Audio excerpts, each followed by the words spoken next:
I find that as I've gotten to know myself better and provided myself with the relationship that I've always longed for, but just with myself, that when I can meet my own needs, I don't need to reach outside of myself to go find it and go to extremes. Welcome to the Redbeard Embodiment Podcast. I am your host, Alex Green, and I'm on a mission to bring the power of embodiment to people all around the world. In this podcast, we explore how embodiment practices, trauma healing, and knowledge about the human nervous system can help us find our ground, discover new sources of meaning, and create connection in an ever-changing world. The deepest change is embodied change. All right. Good morning, everybody. I am here in Boulder, Colorado, as per usual, and I am sitting down today with Julia Yanker, and Julia is in Bozeman, Montana, so I think we're on the same time zone, but she's a bit north of me here. And Julia is a somatic experiencing practitioner. That's how we connected through the somatic experiencing community. And she's also a coach. And my favorite description from her website is that she's an adventurologist. So that's an exciting thing that we can ask a little bit about.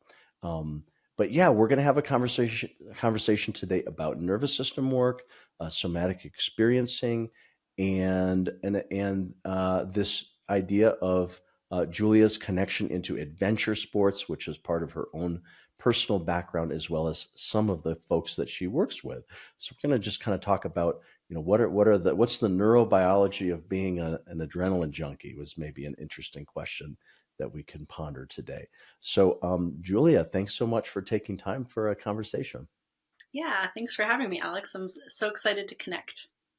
Yeah, awesome. Cool. Well, let's just start with your own story, kind of journey to somatic experiencing and the related things in your work. Like what led you here? What are some of the influences that brought you into this specialization? Yeah, it's been a long journey. When I was 18, I left the house, and I sort of grew up in a family that was, loving, but very stressed out, right? So kind of like I felt like there's a black cloud sort of, there's so much stress in the home, right? And I didn't realize how that impacts little kid nervous systems. But when I was 18, I said, well, I think that people are happy out there. I'm going to go figure out how to do that. And it led me down this path of going to yoga and then eventually Buddhism and just studying all these different things, which eventually led me to becoming a life coach. And then eventually I found somatic experiencing after I had some traumatic incidents with skiing where I sort of nearly died, and then also some whitewater stuff that happened. And I kind of wove it all together, and it's in my work today as, there's so many different threads. Right. Interesting.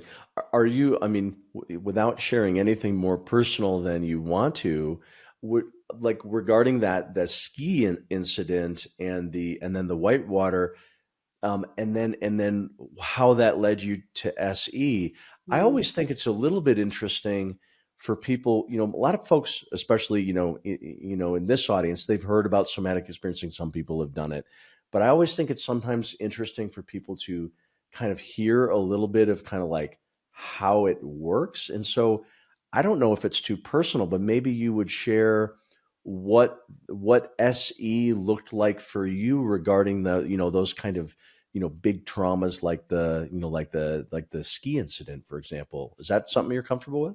Absolutely. Yeah. Thank you. Yeah.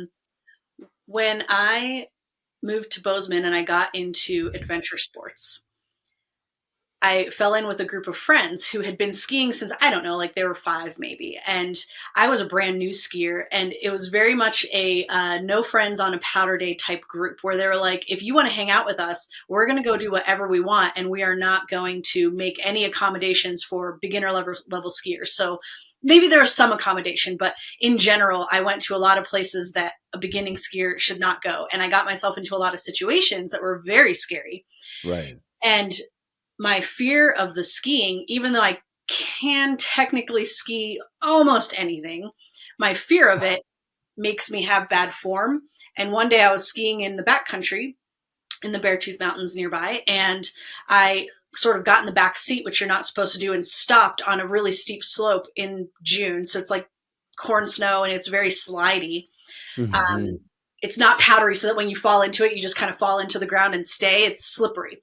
And Okay. so I slipped backwards and fell and started ragdolling down the slope. And so I was headed right towards a rock pillar. And somehow I magically, like a gold medal gymnast, saw the rock pillar coming, threw my feet over my head and stomped the landing. And when I could reach out and like touch the rock pillar from where I was standing when I came to a stop finally. And if I had Wow. hit that head first, I don't see how death isn't what would have happened. So not a near-death experience in the sense that like I saw the light, but certainly I was right there on the very edge of that. Right. Did you end up getting injured, or just that near miss? You were okay, but it was a super close call. Yes, it was a near miss. Everybody else was down the slope. I literally was sitting on the slope. When I get that stressed out, that high level of stress, I talk to myself out loud very, very carefully. And I literally talked myself through getting down off the slope. I think I'd lost at least one ski in the ragdoll tumbling. Yeah. And then, so I literally had to talk myself down the slope. And my friends were like, why is she talking? Nobody had seen what happened. I was the last one. And so I finally made it down. And from that day, I'm like, I'm not doing this anymore. I'm not ever skiing in the Beartooths again. This is just not for me. And honestly, it had never been for me. But this is where it kind of weaves back to the beginning too, is that it was this adventure trauma that really led me to become interested in somatic experiencing. Right. But at the same time, what was going on in my life in general was all of this conflict around relationships. I was having difficulties in my marriage. I was having difficulties with my friend group where I felt like I was constantly abandoning myself to be able to fit in. To keep up or fit in, that sort of thing. Yeah. Yes, exactly. And that's what got me in that situation in the first place. I didn't belong out there. That was not a place that I should have been, given just the psycho spiritual landscape of Julia's brain. Should not be out there doing those things on skis. Yeah. And so what I found was that I actually started to see a therapist because I found myself treating my husband the way I did my mom when I was 16, which is not very kindly, I will say. And so I thought, oh my goodness, I need some help and support here. I don't know what's going on or why this is coming up now, but I reached out and found a somatic experiencing therapist. And what I learned through that process is that even though I thought that my childhood was like fine, that the stress in the home created some things in my nervous system that were, as an adult, maladaptive. And thus my problems with self-abandonment and relationships and everything else. And so it all just kind of came together. And really my adventure sports life has been this outer exploration of my inner landscape. Interesting. Yeah. Huh.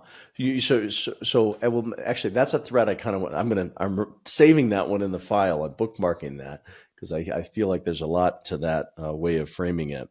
But just coming back, so when you kind of thought, okay, maybe I should seek out a therapist and get some support. What made you specifically choose a somatic experiencing or a somatic practitioner? Was that like some recommendation, or that's just sort of what? Or what gave you that insight that that's where you wanted to go looking? Yeah. Well, I went to a therapist that I knew, and I didn't really know about all the different types of therapy at this point in time, like cognitive behavioral therapy and whatever else might be out there. And so I went to see her, and after a few sessions, she's like, I don't think I can help you. And I'm very strongly get the sense that you need some sort of somatic therapy, body-based. I see. And so that's when I found somebody with this somatic experience. I'd already had a referral to somebody and I just hadn't done it. And so as soon as I started to see this person, within 6 months, one of the behaviors that was my coping mechanisms was stonewalling. And so in conflict with my husband, I would completely shut down. Like I just could not handle being in connection or conversation. And I would just shut down and like stare at the floor and just literally not be able to engage. And not on purpose. It was just, It was a pattern, a nervous system pattern for you. Yeah, it was my nervous system's way of keeping me safe when things seemed really dangerous and conflicty. So that just magically went away. And within 6 months, like, it's not that I tried to stop doing that. I just didn't need it as a coping mechanism anymore. And that was what really told me that SE was moving the needle on my particular conglomerate of things that are going on, but also the needle was staying moved. And that was the first time that I'd really experienced that in any sort of therapy or self-help that I had on my It wasn't just sort of a temporary insight. It was something was changing that you could observe. You weren't doing this stonewalling pattern anymore, for as an example.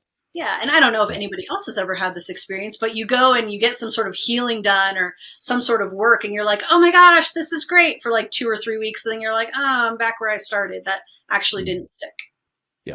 Yeah. No, I can relate. Well, do you remember when you started with SE did you, going back to that ski incident, like, did you do the kind of, I mean, I'm guessing, you probably brought nervous system perspective to the family of origin stuff and your responses to stress and maybe conflict, and, even some of the things you named, like, self-abandonment. I can easily imagine how those things might have come up in SE. But what did you do any work like on like the shock trauma, like, kind of go like processing that memory or slowing it? Some of the things we do in SE with the kind of, I'm just curious if there was charge from that ski event that you needed to discharge with SE. That's a good question. So a couple of things. I love to write, and I did write that incident out one time after I started doing the SE training. And when I did that, there's actually a lot of stuff that came up, like some shaking and trembling and some of those typical SE things that we see. Discharge. Yeah. And however, my therapists have always said, we have to address the developmental trauma first. So let's not work on those shock trauma incidents. Oddly enough, we've done a little bit of work around them. And I think also that what I've found in my own work and then also with my clients is that sometimes we don't even have to work on the event specifically because it comes up in other stuff anyway. And when we work with the stuff in the present moment that is the issue, then we kind of end up tapping into that old stuff as well. Right. Yeah, which is an interesting principle of nervous system work in general, which is that, sure, sometimes naturally speaking, we might want to work through a memory where we can just tell that there's some release or there's some discharge, but that isn't the only way of working with the nervous system. Working in the present moment is a very tangible way of working with the autonomic nervous system. And very often, a funny thing is, I bet you've experienced this, where, somebody comes and there's some work they want to do, like, let's say about an assault or something like that. And then, okay, all right. So you kind of keep that in mind as maybe something that we're going to work with. But in SC, and I'm curious to hear your perspective, but at least for me, I'm much more likely to begin with present moment kind of work, because I want to just get to know that person's nervous system, teach some of just the foundational principles about tracking, orienting, finding as much safety as possible. Some of those kinds of, to me, I think of it as the low-hanging fruit of somatic experiencing as preparation. And what's funny to me is very often there's not a particular need to go back to whatever we thought was the shock trauma that sort of brought somebody in. I mean, we might go back to it and we might realize there's not, maybe there's a little bit of discharge or processing, but I'd say equally often, like in your experience, the needle has moved and that thing just it just feels like it's in the past. It doesn't feel like it's coming up. So I'm curious if that's been your experience working with clients at all. Yeah, absolutely. Working with clients, and what's actually coming to mind is a specific incident where I hadn't really done any work. So I had 2 scary whitewater swims when I first started pack rafting, where I was like, if I don't get out of this water right now, I am going to die. And was like, I couldn't really breathe. And so we got out of the water both of those times. They happened within a month or 2 of each other. And so I had a fear of whitewater, and I always wanted to have a leader and be behind and be like, I'm going to watch and see what happens to somebody else first, and I'll choose my line based off of that. Right. And after several years of this work and getting SE therapy, I noticed that all of a sudden one time, my mother duckies didn't want to be first. For some reason, everybody in the group that day on this particular river was feeling tentative and didn't want to go first. And I was like, I can do it.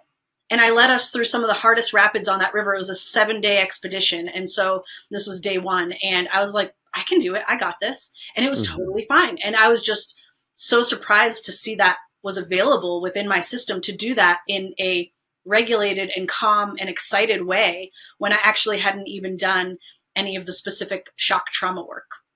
Yeah. Interesting. Okay. So another example of some things that shifted inside of you. Yeah. And oftentimes my clients will come to me thinking that they've got something like that they want to work on. And then something even bigger opens up that is relational in nature, because what I found was that just, trauma accumulates over time, as we know.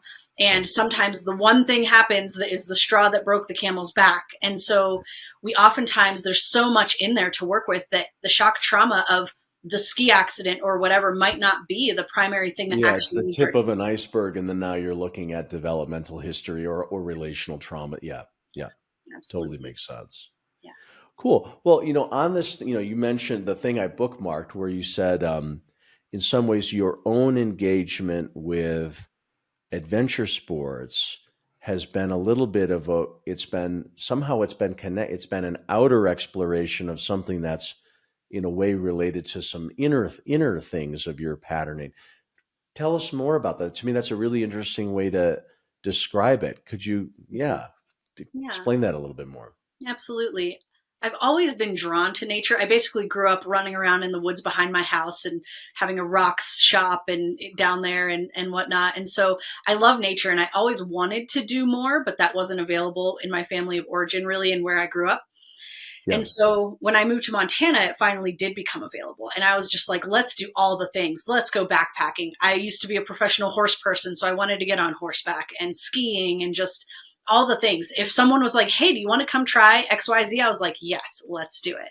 And so I think for the first time, growing up, having so little agency and stepping out of my regular life, that my parents were so busy and they worked so much, so it just wasn't really available, that all of a sudden the world was my oyster and I could really step out into anything. And so as I explored that, I found that when I was out adventuring and basically putting my life on the line and putting myself in dangerous situations, it really called into question some of the ways that I was looking at the world. And it's like, what am I actually doing here? Why am I doing this? Who am I doing it for? Why do I feel driven to do this? And so I've always been this interesting blend of like adventure sports person, but then I've also got that spiritual side where I've really been seeking like, what is the meaning of life? And how do we walk this earth in a way that's meaningful? Has your engage? So I love that description of like, and it makes a lot of sense if your sort of childhood was such that you didn't have as much agency as you would have wanted. And that this idea that then at some point in your adulthood, and then your things have changed a lot, and now you can really pursue. And so that makes a ton of sense. And I'm just curious, like, how has your connection to adventure sports changed over time? Does it go in phases? You've mentioned times like with the skiing where you were probably doing stuff that objectively wasn't that safe, and maybe wasn't, you were part of the dynamic was, kind of trying to fit in with your group of friends or something. So I imagine that has changed, but what else has changed about your pursuit of adventure things as time has gone on? Yeah, I think in our society, I'll speak for myself that this definitely happened within me, but I see it within so many people. We're really taught to ignore our bodies and to ignore our own impulses. And because we have this sort of illiteracy with our own body language and sensations, sometimes adventure sports or something that fuels us with adrenaline might be the only time that we really feel, because otherwise we've so shut that off in ourselves. So for some of us, it's the only time we really feel alive. And so what I've found is that as I go along my embodiment journey and being like, oh, I have a body. How does it feel? What is it telling me? So that I'm not just all in my mind all the time. I've noticed that like, oh, I actually don't like this feeling of knowing that I'm going to go paddle a class 4 river tomorrow.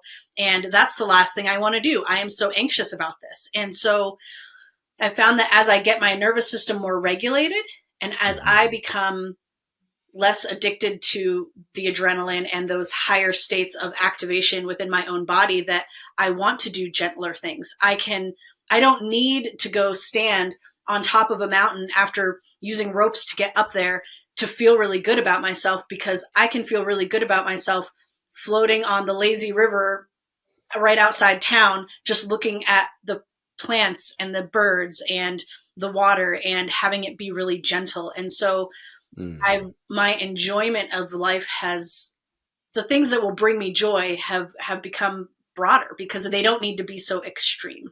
So that would be, I think, the major change that I've found. And I find that as I've gotten to know myself better and provided myself with the relationship that I've always longed for, but just with myself, that when I can meet my own needs, I don't need to reach outside of myself to go find it and go to extremes.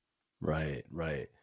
Interesting. So it's kind of like it sounds like for a while, part of you was really craving at some level anyway, the high intensity. So the big sensations and the big charge of, exertion, but also the risk and the adrenaline. But that for you anyway, you don't require that intensity anymore in order to feel appreciation, connectedness, all that sort. Is something along those lines? Yeah. And I think too that at some point it's like, what was I trying to prove and to who? Part of it was like, look at me go. Look at all these. Am I allowed to say badass? Look at all these things. Yeah. All these badass Anything you want. This is this is no holds barred show here. Yeah. So part of it was just like my programming from being small is like, when you do something well and unexpected that people don't expect from you, then you'll get praise. And so it's like, oh, if I can go do this new thing and do a really good job, I know that people are going to be like, wow, Julia, good job. And then that feels nice. And that was something I was really craving in my life.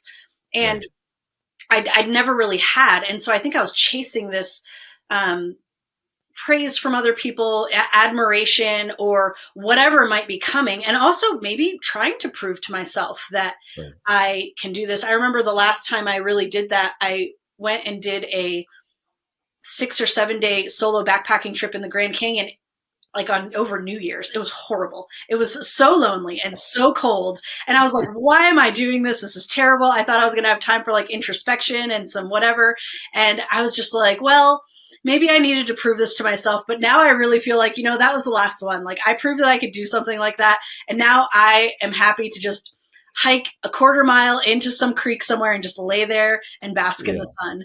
But I think that what I really found was that once I changed my relationship with myself and was able to really bring in some self-love and some self-acceptance, that I didn't need to get that from other people, and I didn't need to put my body at risk in order to do that. I had an experience just the other night where I've made a new friend, and I was thinking about them, and I was just like, I really wish that they would like reach out to me, or like they're gone and they're unavailable to me. And I was noticing this like desire for like hearing, you're doing such a good job, like, well done, whatever. And I was like, well, how am I going to work with this? This is not this person's job to do this for me. In some of my relationships, I would just be like, hey babe, I really need you to tell me how proud of me you are. Right. But this just isn't that relationship. And so it occurred to me, I'm like, well, what if I just tell that to myself? Like, what if I hold myself with tenderness and say, Julia, I'm so proud of you.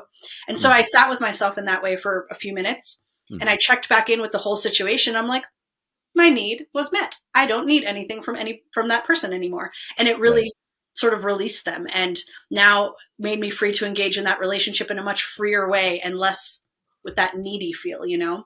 Lovely. Yeah. That's what you did there. I mean, of course, that's a common piece of a lot of approaches, including an SE, but it sounds very IFSC to me too, the internal family systems. That's kind of the core ingredient is how do we give the parts in us that have unmet needs or fears, or they want validation or anything.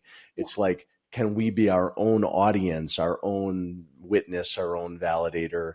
Is such a strong piece of that. But I love that. I love that little example. Yeah, absolutely. Little girl Julia really wanted some figure to come in and say, good job, And so I was like, Right. oh, I can do that for myself. I can do that. Yeah. And it's so fun that when we find that, like, almost any time that we feel a really strong attraction to somebody, whether it's romantic or not, or just a friend, or like someone who might feel like a parental figure role model, we're oftentimes projecting onto them what we can't give to ourselves. And we're hoping that they'll give it to us. And then when they don't, it either feels like we try to get it, and then it can feel desperate or needy, and it can drive the other person away even. And so it's when we can learn to give it to ourselves, we kind of free ourselves up to be able to be in relationship in a completely different way. Totally. Well, and I'm staying with your example, if you're okay with it. I'm guessing for you that it was also somatic in the sense of that when you kind of, you said, oh, I can do that. Hey, Julia, I'm proud of you. You're doing a great job. Or you gave yourself that validation. I'm guessing it wasn't just the sort of the verbal level, but the part of the landing of it or the taking it in was like, okay, yeah, that connected at a felt sense level. Is that true for you? Yeah, absolutely. It's so interesting as I do this work. I feel like for me, there's like baby Julia, little girl Julia, and teenage Julia, and they all want something different. So for this, it was like I made self-contact and I put my hands on my chest and sort of held myself. I really settled into my seat and like felt held, and just, literally told myself the words, opened myself to receiving them, and then really allowed them to land. Like if little girl Julia was feeling like dry, crusty bread and she needed some love and words of affirmation soup, it was like just putting the bread in the soup and letting it like really soak in and enjoying it. Oh my God, what a great image. I love that image. The dry, crusty bread soaking in that nourishing soup. That's so good. Wow. Cool. Well, the whole thing about the high intensity, the adventure sports, it makes me think, I guess kind of thinking a little bit about sort of polyvagal theory, which is kind of a map that we use a lot in somatic experiencing, and the kind of the different states of arousal and especially defensive physiology. So the sympathetic or the fight or flight nervous system, or, the freeze immobilization system. And of course, what we want more of in somatic experiencing is how do we get more of the ventral vagal, the safety, social engagement nervous system also available to us, because we feel best when we have the access to that ventral vagal safety. But it's funny, like part of me wonders, and I don't know if you have any insight around this for yourself or even with people that you work with, because I think you support a lot of people who are involved in some of the adrenaline sports and things like that. And, you mentioned earlier, like if you're a little bit disconnected from your body, like more kind of perhaps numb, maybe in a more shutdown or immobilization physiology, then you might seek intensity in order to feel aliveness, as you mentioned. But what sounds sort of important to me is like, there's a big difference of when we're in a high adrenaline state but there's enough safety, or like, there's that blended state from a polyvagal perspective of we can have sympathetic arousal plus ventral vagal safety. Well, then that would kind of be excitement, fun. That's sort of one feeling that, many people pursue because it feels good. But then there's when we're in a high intensity fight or sympathetic arousal or fight or flight nervous system, but there's not the feeling of safety. Well, that's where we're terrified and so it's such a key distinction between whether something is fun and enjoyable or not, whether we have that the presence of ventral vagal safety. And I wonder if you think about that at all, either sort of thinking about your own experience or how you've worked or how you work with clients that are in that field. Yeah. Yeah. For me, that path has really been realizing, sort of stumbling upon whitewater boating has been my primary way of exploring this, and noticing that when it's just me and my husband, I feel very different about the same run than if a third person who I trust is with us, and how much more calm and at ease I feel if that person might be there. And I notice this with other people too, that with my clients, that depending on who is there and who is with us and how our relationship to that person is, or the group and the group dynamic, really helps set the tone for that. Like, are you in a group that is willing to stop and scout a rapid? Or are you in a group where you know that if you say, hey, I want to stop and scout this rapid, they'll kind of roll their eyes at you, and yeah, they'll go along with it, but they think you're silly and dumb, right? And that really changes the tone of everything, how much you trust your partners and how much on the same page you are and who you choose to go out and do that with. Right. Yeah.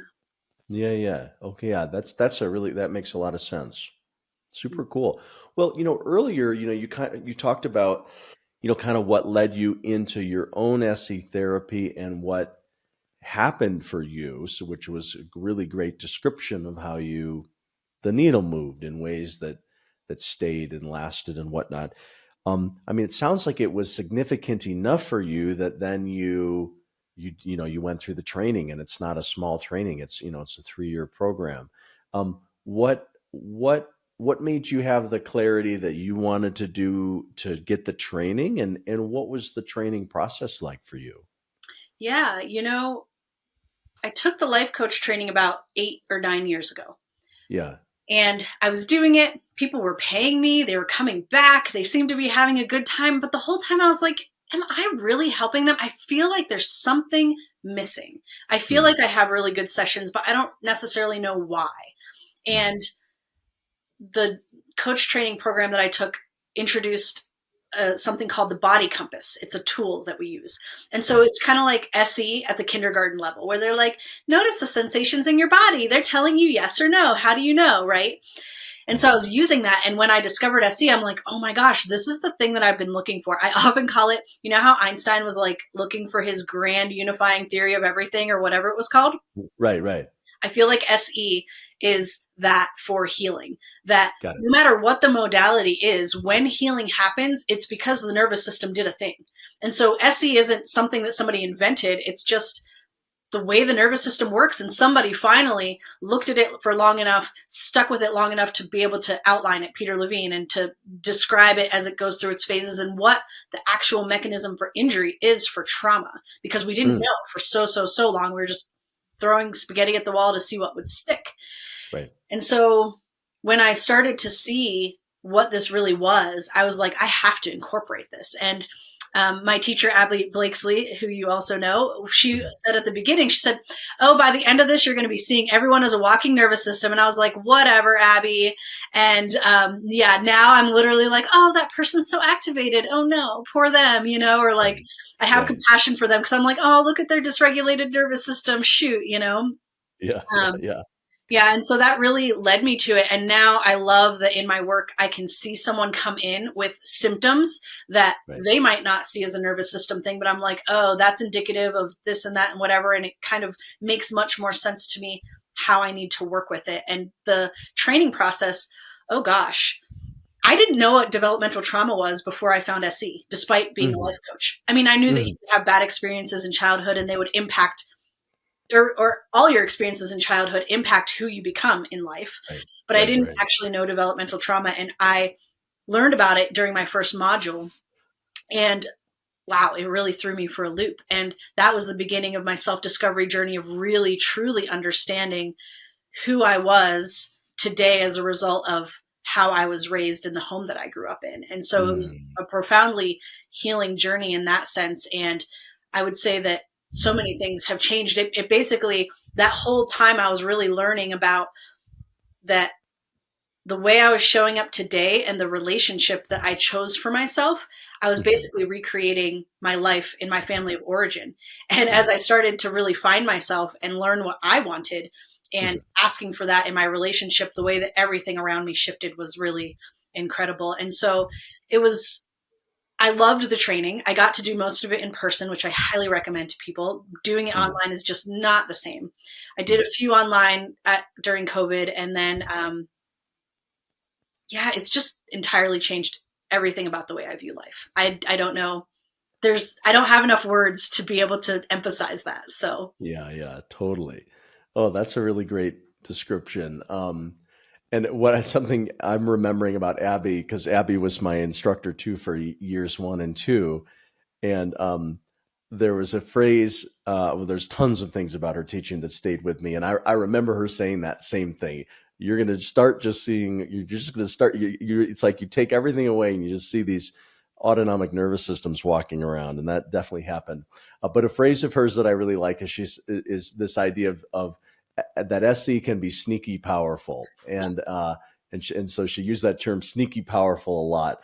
And I like it because it's sort of this idea that the intervention can be subtle. It can just be about pausing. It can be about, but that when we are observing, when we are attuned to or in connection with the nervous system, then the ways that change can happen can be so powerful and profound. So anyway, I'm just remembering that about Abby.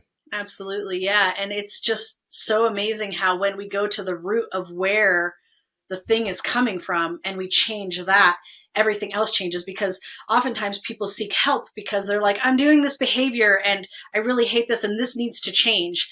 And what they don't realize is that behavior is preceded by thoughts, and the thoughts are preceded by emotions, and the emotions are informed by the sensations in the body. And so if you try to stop eating chocolate cake, let's say at midnight from the refrigerator, and you just try to willpower your way through that, you're like fighting all these other impulses, the entire chain, when it's like, what if we go back to the beginning of where the sensations are coming from in the body, work with it that way, and the rest of the chain just dissolves and you don't need to worry about trying to keep yourself from eating chocolate cake. Right. Yeah. Really good example. Well, could we talk a little bit about who you work with these days? Do you work with sort of a broad population? Tell us just a little bit about the kinds of folks that you're supporting now, share about your practice a little bit, if you will. Yeah, thanks. I do work with a lot of people who see themselves as adventurers. I guess I see them as adventurers. They don't always, they think that term is too adventure-y for them. They're like, oh no, I'm not an adventurer. I'm just an outdoor enthusiast. I'm like, you're an adventurer. You go on adventures. It's great. Okay.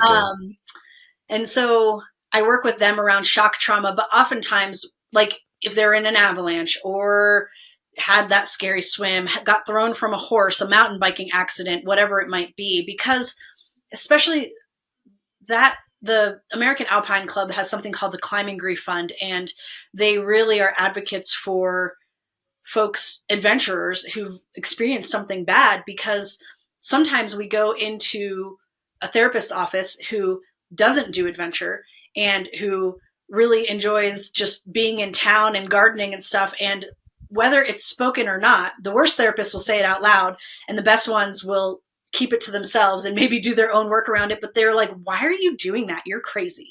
Right. Spoken or unspoken, it's in the field, and we can feel it. And so for me, I really strive to be that safe place where adventure folks can come without judgment to explore, like, what is my relationship to the mountains now ever since my partner died in that accident? What do I want it to be? Why am I doing this? And so that's one aspect of it. And then the other aspect of it is really this relational piece of, who are you today?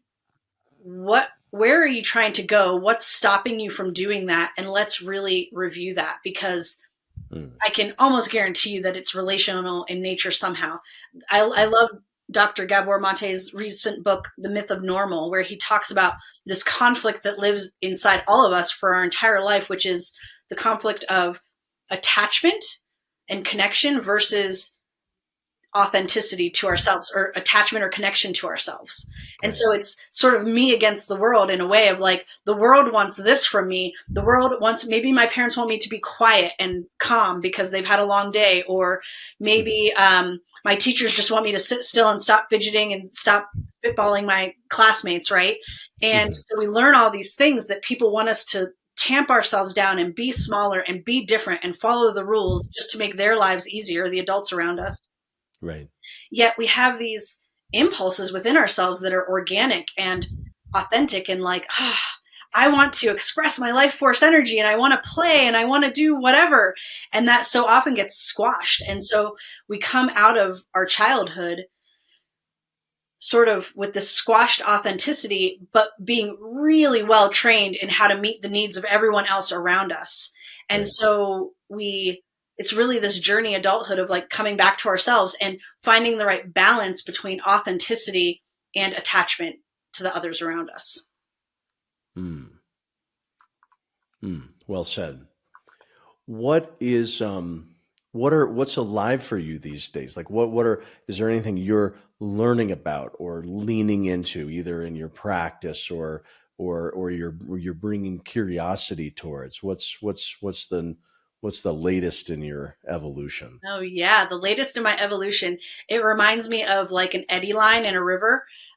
It's a very turbulent place, and so it's all kind of coming together lately, where I've been so focused on the SE and the body and the problem and how to fix the problem, that I, for a while, completely lost sight of sort of my spiritual path and this alignment to something higher, whatever you want, whether you call it God or the divine or the universe or spirit, the creator, whatever it is, just the energy of all that is, our alignment to that, and like what is in our highest and best interest as a human species.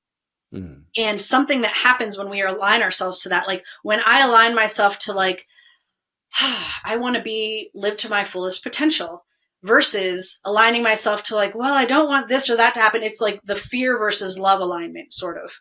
And so I've sort of discovered that I've been so focused on the problem, and I'm sitting here and I'm playing with it like a Rubik's Cube, and like, what am I going to do? And it's like, well, I also could just put it down and stop playing with it and be like, oh, I actually don't need to worry about that anymore. Let me just align to sort of my higher self and what it wants to express in the world, and stop worrying about all these other things. And so what I'm really trying to learn now and navigate is that line and that balance between, how do I give problems enough attention to resolve, but not get so fixated on them that I get pulled off of my center and start basically wallowing in the mud and spinning my wheels. I feel like there's a balance there, and figuring it out. Yeah. Okay. Interesting. It's funny. At one point I lost faith, but so Peter Levine, in several of his books, I don't know if you've followed this, maybe you follow this better than I have, but in several of his books, he sort of made, especially his most recent one that unless I missed something along the way, was the one about trauma and memory. This was at least 5-6 years ago.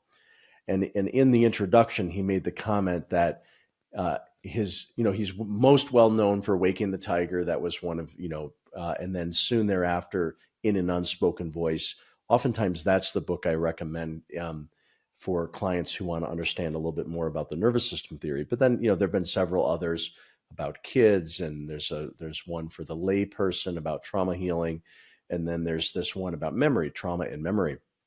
And in the introduction, he says, the last book I want to write is about trauma and spirituality. And I thought, okay, cool. Well, I'd love to hear, Dr. Levine's, thoughts on how this is, how does trauma connect to spirituality, or, in some way. And then some years went by and I didn't see anything. So I started to think, oh shoot, maybe we're not going to get it. But then something popped up on Amazon, and and I've pre-ordered, and I think that book is finally coming out like in April. Yes. And so I don't know if you've So been following exciting. that, but Yes, I've got it on pre-order too, and I think I need to figure out the date it's coming out, because I think I'm just going to block off my calendar so no one can book with me, and I'm just going to read the book. Right. Do you know what the title is? Oh gosh, I don't remember off the top of my head. Me neither. I know Yeah. that it's his autobiography. Right. Yeah. Yeah. Is that what it is? An autobiography? I believe so. Cool. It's his autobiography. So I think that actually, and here's the messed up thing in our world, right? Like, Yeah. somatic experiencing is so powerful, but Peter Levine spent so much of his time teaching people instead of doing research that he spread it around the world, but he didn't do the research, which is what the scientists need to know to say, oh, it works, versus him being able to say, I've had thousands upon thousands of sessions that were highly effective. That's not good enough, apparently. And so because he's been trying to make it valid in the scientific community's eyes, he's actually, I hear, held back a lot of where this comes from, especially the more shamanic components of it, because he knew that if he shared that, people would just immediately dismiss it. It would interrupt the scientific component of it. Yes. Yeah.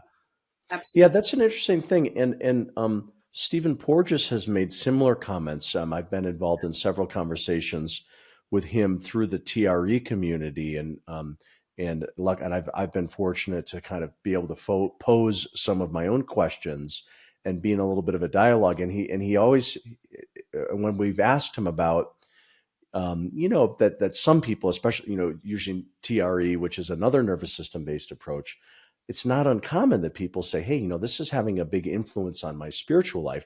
They came to it for stress regulation or trauma, but some percentage of people, it ends up feeling something that connects them more intimately with whatever spirituality means for them.